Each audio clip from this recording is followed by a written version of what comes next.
જે મહિલાઓ નાભીમાં સરસોના તેલના 2 ટીપા નાખે છે તેમના વાળ ચમકદાર રહે છે અને તેમને ચહેરા પર ચમક તો હંમેશા માટે રહે છે. જો તમને કેળા ખાતી વખતે કબજિયાતની સમસ્યા હોય તો કેળા ખાતી વખતે તેના પર કાળું મીઠું લગાવો. ઉનાળામાં જેમના તળિયા ગરમ હોય તેમણે મહેંદી લગાવવી જોઈએ. તેનાથી પગમાં તેને ઠંડક મળે છે. જે વ્યક્તિ દરરોજ પોતાના વાળ ધોવે છે તેને વાળ ખરવા જેવી ઘણી બધી સમસ્યાઓનો સામનો કરવો પડે છે. જે લોકો તેમના ચહેરાના રંગને સફેદ કરવા માંગે છે તો એ ગુલાબજળ અને ખાવાના સોડા મિક્સ કરીને ચહેરા પર લગાવવું જોઈએ. તેનાથી ચહેરા પરની સ્કિન નીકળી જશે અને રંગ હંમેશા માટે ગોરો રહેશે. જો તમને પેટની કોઈ સમસ્યા હોય તો મસૂરાની દાળ વધુ ખાઓ. ઘણીવાર રસોડામાં હાથ પગ બળી જાય છે, તેથી ઘેર બનાવેલું માખણ લગાવવાથી આરામ મળે છે અને ચાંદવા પણ નથી થતા. તલનું તેલ વાળમાં લગાવવાથી બાળકનું સ્વાસ્થ્ય સારું રહે છે. જે લોકો દરરોજ ભીંડાનું સેવન કરે છે તેને હૃદય રોગનું જોખમ હંમેશા માટે ઓછું રહે છે. જો તમે ઓછું સાંભળો છો તો આંગળી પર નાળિયેરનું તેલ લગાવીને કાનમાં ફેરવો. તેનાથી તમને સંભળાવશે અથવા સંભળાવા લાગશે. રોજ તરબૂચ ખાવું જોઈએ, તે ખૂબ જ ફાયદાકારક છે. લોહી ઘાટું ન થાય તે માટે રોજ કસરત કરવી જોઈએ. દૂધ અને ઓલિવ ઓઇલથી હાથ પગની માલિશ કરવાથી હાથ ફાટતા નથી. ખાંસી, કફ અને હાડકાના દુખાવા જેવી સમસ્યાઓમાં રાહત મળે છે. તુલસીને પાણીમાં પલાળીને રાખવાથી માનસિક તણાવ ઓછો થાય છે અને તેને શરીર માટે રાખો. ત્યારબાદ તેમાં થોડુંક મીઠું નાખીને આખા શરીર પર મસાજ કરો, જેનાથી મૂળમાંથી ખંજવાળ દૂર થઈ જશે. જો માથામાં ખૂબ જ ફોડો હોય તો તેને ખાટા દહીંથી માથામાં સારી રીતે મસાજ કરો. આ અડધી કલાક પછી તેને ધોઈ લો. આમ કરવાથી માથામાંથી ફોડો હંમેશા માટે દૂર થઈ જશે. બાળકોને રોજ કિસમિસ ખવડાવવાથી તેમનું શરીર સ્વસ્થ રહે છે અને રોજના ભોજનમાં 1 ચમચી આમલીના પાનની ચટણી બનાવો. તેનાથી ભૂખ વધે છે અને ભોજન પણ ઝડપથી પચી જાય છે. સ્ત્રીઓએ પ્રેગ્નન્સી દરમિયાન કેળા જરૂરી ખાવા જોઈએ. આથી બાળકના હાડકાં મજબૂત થાય છે. ઘરમાં લાકડાના ફર્નિચરને સાફ કરવા માટે ખારા પાણીનો ઉપયોગ કરવો જોઈએ. ડુંગળીના થોડાક ટુકડા કાપીને રૂમમાં રાખવાથી શરદી નાકમાં અટકતી નથી. પાણી ક્યારેય અધરથી ન પીવું જોઈએ. હંમેશા મોં લગાડીને પીવું જોઈએ અને બેસીને પીવું જોઈએ, કારણ કે ઊભા રહીને પાણી પીવાથી ઘૂંટણ અને કિડની ખરાબ થઈ શકે છે. કાનમાં મેલ જમા થવાથી ખંજવાળ આવે છે, તો તેનાથી છુટકારો મેળવવા માટે રાત્રે સૂતા પહેલા સરસોના તેલમાં 2 થી 3 ટીપા નાખો. આમ કરવાથી કાનમાં જમા થયેલો મેલ સવાર સુધીમાં બહાર આવી જશે. જામફળના સેવનથી સુસ્તી અને હતાશામાં ઘટાડો થાય છે. વધુ પડતું ઠંડુ પાણી પીવાથી ચહેરા પર કરચલીઓ પડી જાય છે.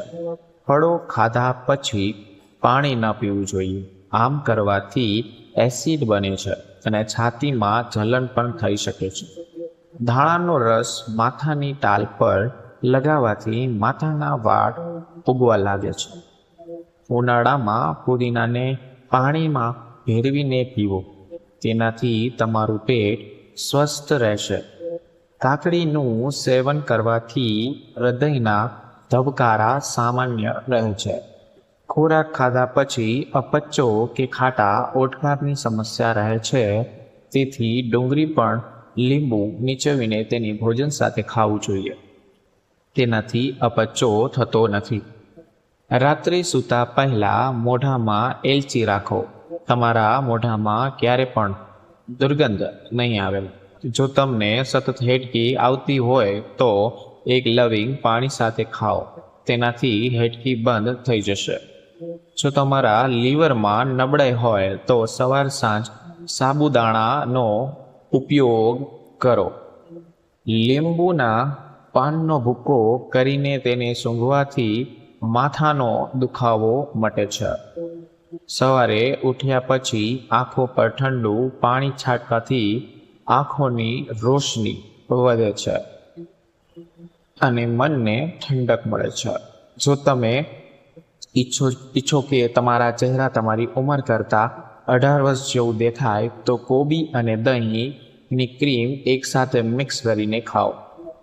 ચા સાથે આદુનો એક નાનો ટુકડો નાખવાથી વ્યક્તિને કમજોરી ઓછી આવે છે.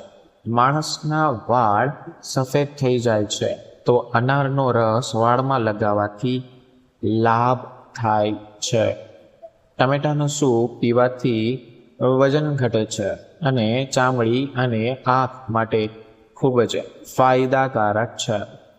ગરમ ગરમ કોફી પીવાથી જીભ દાજી જાય તો જીભ પર ચપટી સાકર નાખવી જોઈએ. દહીં અને ખીરાના રસનું મિશ્રણ ચહેરા પર લગાવવાથી ચહેરા પરની જાય દૂર થાય છે. 1 કપ ઉકળતા પાણીમાં લીંબુ નીચોવીને દિવસમાં 2-3 વાર પીવાથી શરદીમાં રાહત થાય છે. મધમાં કેસર ભેળવીને ચહેરા પર લગાવવાથી કાળા દાગ દૂર થાય છે. લાંબો સમયથી ઉપયોગમાં લેવાયેલું ચોડાનું ચામડું ઘણી વખત કડક થઈ જાય છે. તેને મુલાયમ કરવા ચોડા પર સરસોનું તેલ લગાડી 4-5 કલાક તડકામાં રાખો. લીલા મરચાંના ડીટિયા તોડીને રાખવાથી લાંબો સમય સુધી તાજા રહે છે. પાણીમાં મીઠું નાખીને ઘરમાં ફેસને ધોવાથી જંતુઓ અને માખીઓથી છુટકારો મળે છે. રાત્રે સૂતા પહેલા મોઢામાં એલચી રાખો. તમારા મોઢામાં ક્યારેય દુર્ગંધ નહીં આવે. સાબુની જગ્યાએ ચહેરા પર દહીં અને બેસન મિક્સ કરી લગાવવાથી રંગ બહુ જલ્દી સાફ અને ગોરો બને છે. તમે શિયાળામાં સવારે છાશ સાથે પણ ગોળનું સેવન કરશો તો તમને તેનાથી વધુ જ એનર્જી મળશે અને તમને ખાવા સેવનનું સ્વાદ પણ આવશે અને થાક પણ નથી લાગતો. મિત્રો, વિડીયો સારો લાગ્યો હોય તો વિડીયોને લાઈક કરો, ચેનલને સબસ્ક્રાઈબ કરશો અને નીચે બેલ આઇકોન પ્રેસ કરી દેજો એટલે અમારી બધી નોટિફિકેશન તમને મળતી રહી. સુર સ્ટુડિયો સાથે જોડાવા બદલ આપનો ખૂબ ખૂબ આભાર. Thank you. અને કમેન્ટ બોક્સમાં હર હર મહાદેવ લખવાનું ભૂલશો નહીં.